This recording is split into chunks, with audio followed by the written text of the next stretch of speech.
নমস্কাৰ। আজি প্ৰশ্নসমূহৰ প্ৰথম প্ৰশ্ন হৈছে ব্ৰিটিছৰ কৰতলীয়া আহোমৰ ৰজা কোন আছিল? অপশ্যনসমূহ হৈছে পুৰন্দৰ সিংহ, কন্দৰ্পেশ্বৰ সিংহ, গোমধৰ কোঁৱৰ আৰু গদাধৰ সিংহ। ইয়াৰ ভিতৰত শুদ্ধ উত্তৰটো হৈছে পুৰন্দৰ সিংহ ব্ৰিটিছৰ কৰতলীয়া আহোমৰ প্ৰথম ৰজা আছিল। ২ নম্বৰ প্ৰশ্ন হৈছে আহোম ৰজাক সহায় কৰিবলৈ কেপ্টেইন ৱেলছক কোনে পঠাইছিল? ইয়াত 4টা অপশ্যন দিয়া আছে আৰু এই অপশ্যনসমূহৰ ভিতৰত শুদ্ধ উত্তৰটো হৈছে লৰ্ড কৰ্ণৱালিছ। আজি 3 নম্বৰ প্ৰশ্নটো ব্ৰিটিছৰ শাসনৰ বিৰুদ্ধে বিদ্ৰোহ কৰা প্ৰথমজন আহোম ৰাজকোঁৱৰ কোন?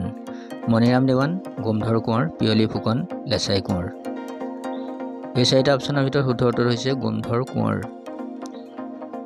4 নম্বৰ প্ৰশ্নটো হৈছে গোমধৰ কোঁৱৰে বিদ্ৰোহ কৰিছিল 1825 চনত, 1826 চনত, 1827 চনত আৰু 1828 চনত। ইয়াৰ ভিতৰত শুদ্ধ উত্তৰটো হৈছে 1828 চনত। 5 নম্বৰ প্ৰশ্নটো হৈছে চিপাহী বিদ্ৰোহত জড়িত থকাৰ অপৰাধত ইংৰাজে ফাঁচি দিয়া অসমীয়া নেতাজন কোন আছিল? কুশল কোঁৱৰ, মণিৰাম দেৱান, পিয়লি ফুকন আৰু জীউৰাম দুলীয়া। ইয়াৰ ভিতৰত শুদ্ধ উত্তৰ হৈছে মণিৰাম দেৱান।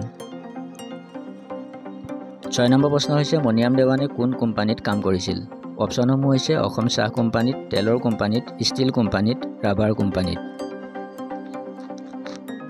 শুদ্ধ উত্তৰটো হৈছে অসম চাহ কোম্পানীত। 7 নম্বৰ প্ৰশ্ন হৈছে মণিৰাম দেৱানক ফাঁচি দিয়া দিনটো আছিল 20 জানুৱাৰী, 26 জানুৱাৰী, 15 জুন, 24 ফেব্ৰুৱাৰী।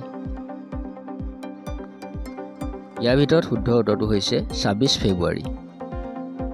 8 নম্বৰ প্ৰশ্ন হৈছে ফুলগুৰিৰ বিদ্ৰোহ কেতিয়া হৈছিল? অপশ্যনসমূহ হৈছে 1861 চনত, 1862 চনত, 1863 চনত, 1864 চনত। শুদ্ধ উত্তৰটো হৈছে 1861 চনত।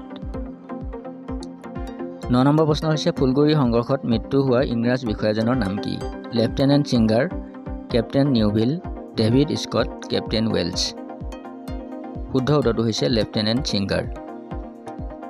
10 নম্বৰ প্ৰশ্ন হৈছে ফুলগুৰিৰ কৃষক বিদ্ৰোহত মৃত্যু হোৱা কৃষকৰ সংখ্যা কিমান? অপশ্যনসমূহ হৈছে 54 জন, 55 জন, 56 জন আৰু 57 জন। ইয়াৰ ভিতৰত শুদ্ধ উত্তৰটো হৈছে 54 জন। আজিৰ খণ্ডটো ইমানতে অন্ত পৰিছে। পুনৰ অন্য এটা খণ্ডত লগ পাম। ধন্যবাদ।